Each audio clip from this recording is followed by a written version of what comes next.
Elmer J. McCurdy nació el día de Año Nuevo de 1880 en Washington, Maine, un pequeño pueblo costero conocido por su abundancia natural de ocre rojo.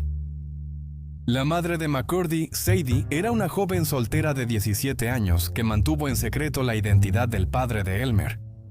Muchos especulan que fue su primo mayor, Charles Smith, quien llevaba el mismo nombre que uno de los futuros alias de McCurdy. Pero antes de que siquiera pudiera caminar, mucho menos robar trenes o saquear bancos, la vida de McCurdy dio un giro total. Fue adoptado por su tío George y su tía Helen, quienes temían que Sadie fuera condenada por el resto de su vida por criar a un hijo que tuvo fuera del matrimonio. Cuando McCurdy cumplió 10 años, el tío George falleció y Elmer se reunió con su madre. Junto con la tía Helen, el improbable trío se mudó al norte, a Bangor, Maine, una ciudad maderera mucho más grande situada a orillas del río Penobscot. Fue en su nuevo hogar en Bangor cuando Sadie decidió revelar la verdadera paternidad de Elmer. El joven estaba incrédulo ante la revelación, reacio a aceptar la vida de un bastardo. Obviamente, sin embargo, no tenía otra opción, pero eso hizo poco para calmar su creciente frustración. A partir de este momento, la gente describiría a McCurdy como rebelde e indisciplinado. Se volvió un problema tan grande que, poco después de cumplir 13 años, recurrió al licor. Poco tiempo después era conocido en todo Bangor como el borracho del pueblo. Después de aislarse de la mayor parte de su familia, McCurdy recibió una habitación en la casa de su abuelo, quien estaba decidido a enderezar al adolescente descarriado. Le consiguió a su nieto un puesto como aprendiz con el plomero local, y McCurdy en realidad se adaptó bien al cambio de ambiente. Se decía que Elmer era un buen trabajador, aunque no muy hábil. Él se esforzaba y ganaba suficiente dinero para ahorrar algo y evitar la pobreza. Pero eso cambió en 1898 cuando la lenta recesión económica finalmente llegó a los bosques de Maine, y McCurdy perdió su trabajo de plomero. Todo se oscureció aún más 2 años después, cuando al cambiar el siglo perdió tanto a su madre como a su abuelo por una úlcera perforada y la enfermedad de Bright, respectivamente. Después de los desastres de 1900 que dejaron a McCurdy sin rumbo, decidió dejar atrás las sombras de Bangor y de todo Maine. Pronto se convirtió en un vagabundo, deambulando por las regiones orientales de los Estados Unidos. Podía conseguir algo de dinero trabajando por contrato como plomero o minero de plomo, pero nunca se quedaba mucho tiempo en un solo lugar, principalmente debido a su adicción al alcohol. Finalmente, McCurdy vagó hacia el oeste, terminando en Cherryvale, Kansas, donde se mantuvo sobrio el tiempo suficiente para conseguir de nuevo un trabajo como plomero. Durante los siguientes años, estuvo rondando Kansas, probando suerte en pequeños asentamientos como Iola. En 1905 fue encarcelado por embriaguez en público, y después de pasar un tiempo en la cárcel, dejó el centro del país para irse a Webb City, Missouri. Un par de años después, McCurdy ya estaba harto de la vida de trabajo manual. Se unió al ejército en 1907, fue destinado a Fort Leavenworth y se entrenó para misiones de demolición. Fue en este entrenamiento donde aprendió a usar nitroglicerina, una herramienta que le sería útil más adelante en la leyenda de los forajidos ascendentes. En noviembre de 1910, el breve periodo de McCurdy como operador de ametralladora llegó a su fin. Fue dado de baja honorablemente y decidió regresar a Kansas después de que uno de los pocos amigos que hizo en el ejército lo invitara a disfrutar del retiro. Juntos, los dos amigos idearon un plan para convertirse en ladrones profesionales, construyendo poco a poco un arsenal que incluía cinceles, pólvora, sacos para dinero, sierras para metal y, lo más importante, embudos para nitroglicerina. Sin embargo, antes de que pudieran embarcarse en su aventura criminal, fueron arrestados por la posesión de estos artículos en St. Joseph el 19 de noviembre de 1910. Durante su juicio, McCurdy se declaró inocente, explicándole al juez que él y su compañero del ejército simplemente estaban trabajando en un invento para una ametralladora controlada con el pie. El jurado no se dio cuenta de nada, y después de caer en la trampa del muchacho, declaró a ambos hombres no culpables.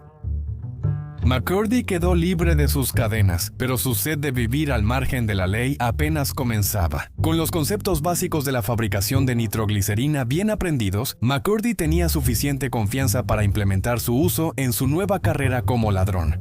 Veía los trenes, bancos y otros establecimientos financieros como inversiones iguales, nada que un poco de explosivos no pudiera manejar. Sin embargo, era obvio que McCurdy estaba fuera de su alcance la mayoría de las veces. Rara vez usaba la cantidad correcta de nitroglicerina para llevar a cabo un golpe que valiera la pena. A veces usaba muy poca y terminaba ahumándose a sí mismo y causando un escándalo. A veces usaba demasiada y destruía el poco dinero que le esperaba del otro lado. Eventualmente la presión aumentó y McCurdy se vio obligado a irse al sur una vez más. Se mudó a Lenapa, Oklahoma, en la primavera de 1911 y rápidamente eligió su siguiente objetivo. Después de enterarse de que una caja fuerte con más de $4,000 estaba escondida en un vagón del tren 104 del ferrocarril Iron Mountain Missouri Pacific, reunió a 3 secuaces para que lo ayudaran en su cometido. Desafortunadamente para todos los involucrados, el conocimiento de nitroglicerina de McCurdy seguía siendo, en el mejor de los casos, amateur. Después de detener el tren en las vías, saquearon cada vagón hasta que encontraron la caja fuerte en cuestión. Luego, McCurdy colocó explosivos en la puerta de la caja fuerte. Solo que, por enésima vez, se excedió y voló la caja fuerte en 1000 pedazos. Todo el dinero en efectivo dentro se redujo a polvo, y la mayor parte de la plata se derritió y quedó pegada a los restos de la caja fuerte. En total, el robo al tren le dejó a cada hombre $500 como máximo. La siguiente operación ocurrió más al norte, en el Citizens Bank en Chautauqua, Kansas. Era el 21 de septiembre y la banda de McCurdy se reducía a 3 hombres. Durante 2 horas seguidas golpearon una de las paredes del banco, hasta que finalmente la derribaron solo con unos cuantos martillos. Elmer tuvo éxito en su primer intento de colocar cargas de nitroglicerina. La puerta exterior de la bóveda fue volada sin problemas. Sin embargo, la puerta que protegía el interior valioso de la bóveda tuvo un destino diferente, ya que los explosivos restantes no lograron detonar. El trío McCurdy se asustó y huyó del lugar, llevándose solo $150 en monedas sueltas que estaban esparcidas entre las transacciones del banco. Elmer se separó de sus compinches, tomó un tren hacia las afueras de la frontera entre Kansas y Oklahoma y se escondió en el granero de heno de un amigo cerca de Bartlesville, donde pasó gran parte del resto de su vida escondido, bebiendo hasta rendirse, como en los viejos tiempos. Un par de semanas después, McCurdy hizo su último intento de alcanzar la fama y la fortuna. Escuchó sobre un tren Caddy que llegaría con $400,000 en efectivo, pasando por Kiso, Oklahoma, el 4 de octubre. El dinero iba en camino hacia la nación Osage en forma de un pago de regalías. Un hombre solo podía soñar con robar tanto botín, y ahora era una realidad. Ni loco iba a arruinarla esta vez. Mientras el tren se acercaba a la estación, McCurdy y 2 nuevos ayudantes detuvieron la locomotora de vapor con confianza.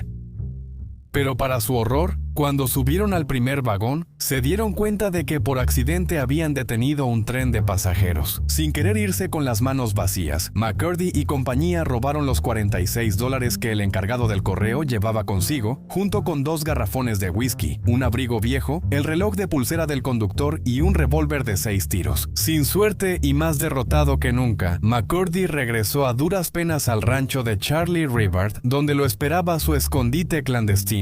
Para entonces era 6 de octubre, y todo lo que el desafortunado forajido quería hacer era emborracharse con el whisky que había saqueado.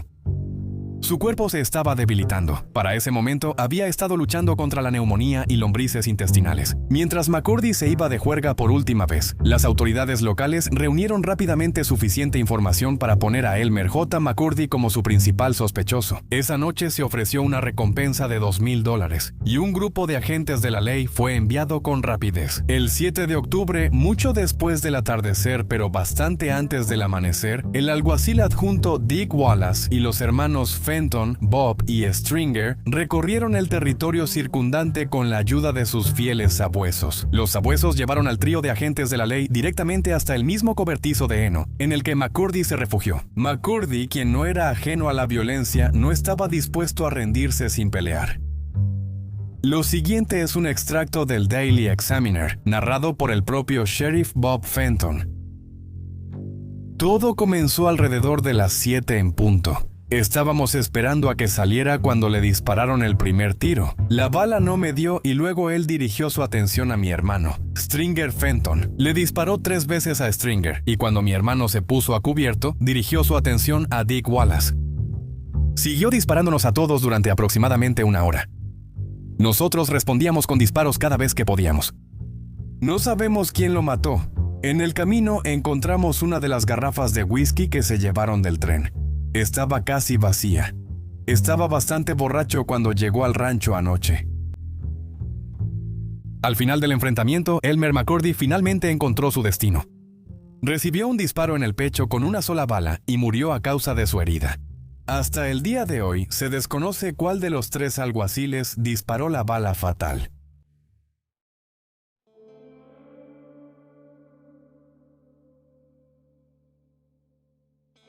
Tan pronto como se disipó el humo y se declaró muerto a McCurdy, su cuerpo fue llevado con el funerario en Pawhuska, Oklahoma, Joseph L. Johnson.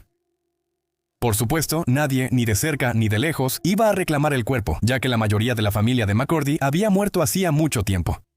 Y sus amigos en realidad nunca fueron verdaderos amigos desde el principio. Murió siendo un bandido borracho y sombrío. Nada más, nada menos. En respuesta a que el cadáver no fue reclamado, Johnson conservó el cuerpo según los estándares de principios del siglo XX. Primero embalsamó el cuerpo con una mezcla de arsénico y otros conservadores antes de vestir a McCurdy con ropa formal y guardarlo detrás de la funeraria. Durante años, el cuerpo siguió sin ser reclamado, pero Johnson se negó a hacer algo con él antes de que le pagaran por su trabajo. El viejo funerario eventualmente se cansó de esperar y decidió sacar provecho del estatus de McCurdy en el limbo. Le quitó el traje al hombre muerto y en su lugar vistió el cuerpo con ropa de calle antes de colocar un rifle entre sus rígidas manos sin vida. Johnson encontró un pequeño rincón en la funeraria perfecto para el nuevo lugar de descanso de McCurdy, ahora conocido en todo el pueblo como el bandido que no se rendía. La historia de McCurdy fue sensacionalizada y pronto la gente de todo Pawhuska pagaba una moneda de 5 centavos para deleitarse con la vista del hombre misterioso de muchos alias, el forajido de Oklahoma, el bandido embalsamado. McCurdy tuvo muchos apodos después de su muerte, ya que el alboroto en torno a su presencia crecía. Los organizadores de carnavales pronto acudieron a Pawhuska con la misma frecuencia que los espectadores, ofreciéndole a Johnson una suma considerable a cambio del cadáver de McCurdy. Johnson rechazó a cada uno de ellos. Ya había ganado más de lo que esperaba. ¿Por qué detenerse ahora? Casi 5 años después del día de la muerte de McCurdy, el 6 de octubre de 1916, Johnson fue contactado por un caballero que se hacía llamar Aver. Según Aver, él venía de California y llamaba a Elmer su hermano perdido hace mucho tiempo. Con la ayuda del sheriff del condado de Osage y un abogado local, Aver no encontró mucha resistencia por parte de Johnson, cuyas manos estaban atadas. Tendría que entregar a su valioso forajido convertido en momia. Un par de días después, el cuerpo de Elmer McCurdy fue recogido por Aver y un segundo hombre llamado Wayne. Wayne también insistió en que era un pariente de la familia McCurdy y que el cuerpo no reclamado finalmente tendría un entierro adecuado y un lugar de descanso en San Francisco. Solo había un problema. El tren en el que pusieron a McCurdy no iba hacia el oeste, a California. Iba hacia el norte, a Arkansas City, Kansas. En cuanto a Aver y Wayne, esos nombres eran solo alias. Los supuestos hermanos perdidos en realidad eran James y Charles Patterson, dueños del carnaval ambulante, el Great Patterson Carnival Shows. Su plan para estafar a Joseph Johnson y robar el cuerpo para su propio beneficio funcionó a la perfección. Realmente fue la estafa perfecta. Durante casi 11 años, el cadáver momificado de Elmer McCurdy estuvo en exhibición en el Great Patterson. Se sensacionalizó como el forajido que nunca sería capturado con vida, y además generó una buena ganancia. En 1922, el espectáculo perdió fuerza y el carnaval junto con McCurdy fue vendido a Louis Saini.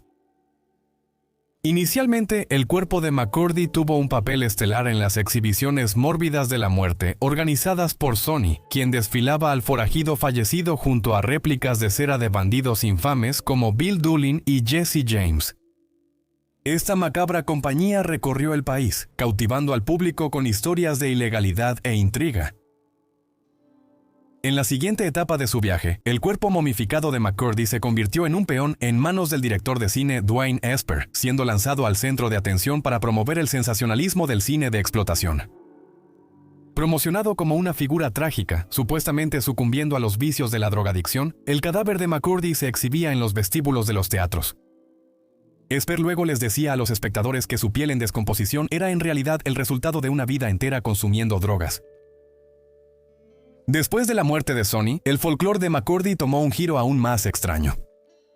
Pasado de mano en mano como una reliquia macabra, su cuerpo finalmente encontró residencia temporal en un almacén de Los Ángeles antes de ser devuelto al mundo del cine por David F. Friedman. Aunque fue solo un breve cameo, apenas un destello en la extraña saga de los restos de McCurdy. Finalmente, el cadáver terminó en posesión de Spoony Cinch, dueño del Museo de Cera de Hollywood, solo para ser considerado demasiado espantoso para exhibirse al público. Degradado a una atracción de feria en la zona de diversiones de Long Beach, el cadáver de McCurdy se balanceaba de manera inquietante dentro de los límites de la Casa de la Risa en la oscuridad. El largo y extraño viaje de Elmer McCurdy tomó un giro inesperado el 8 de diciembre de 1976 en medio de la ajetreada producción de El hombre nuclear. Mientras el equipo manipulaba lo que creían que era una figura de cera sin vida colgando de la horca, hicieron un descubrimiento escalofriante. Los brazos de la figura se rompieron revelando no cera, sino los retorcidos restos de carne y hueso humano debajo. Al ser llamados a la escena, las autoridades intervinieron y trasladaron el cadáver de décadas de antigüedad a la oficina del forense de Los Ángeles para su examen. Ahí, el doctor Joseph Choi realizó una autopsia revelando la espantosa verdad. Esto no era un accesorio, sino los restos preservados de un hombre cubiertos con capas de cera y pintura de fósforo. A pesar del paso del tiempo, rastros de arsénico, restos de su tuberculosis y señales evidentes de antiguos procedimientos de embalsamamiento permanecían en el cuerpo del forajido.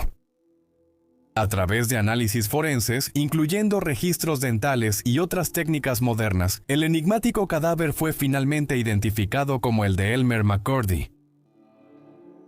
La noticia del surrealista hallazgo de McCurdy se difundió como pólvora, capturando la imaginación tanto del público como de los medios de comunicación.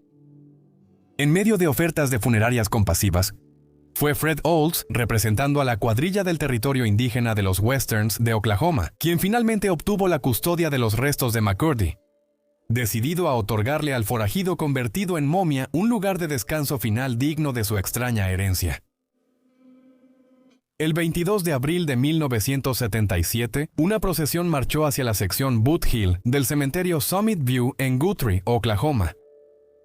Allí, entre una multitud de unas 300 personas, Elmer McCurdy fue sepultado de una vez por todas. Para protegerlo de futuras maquinaciones y desventuras, 2 pies de concreto cubrieron su ataúd, asegurando que su espíritu inquieto pudiera encontrar la paz eterna junto a su infame compatriota, Bill Doolin. Puede que no haya sido su igual como forajido, pero los relatos retorcidos y las memorias macabras de Elmer J. McCurdy rivalizan con cualquier historia encontrada en la leyenda del viejo oeste.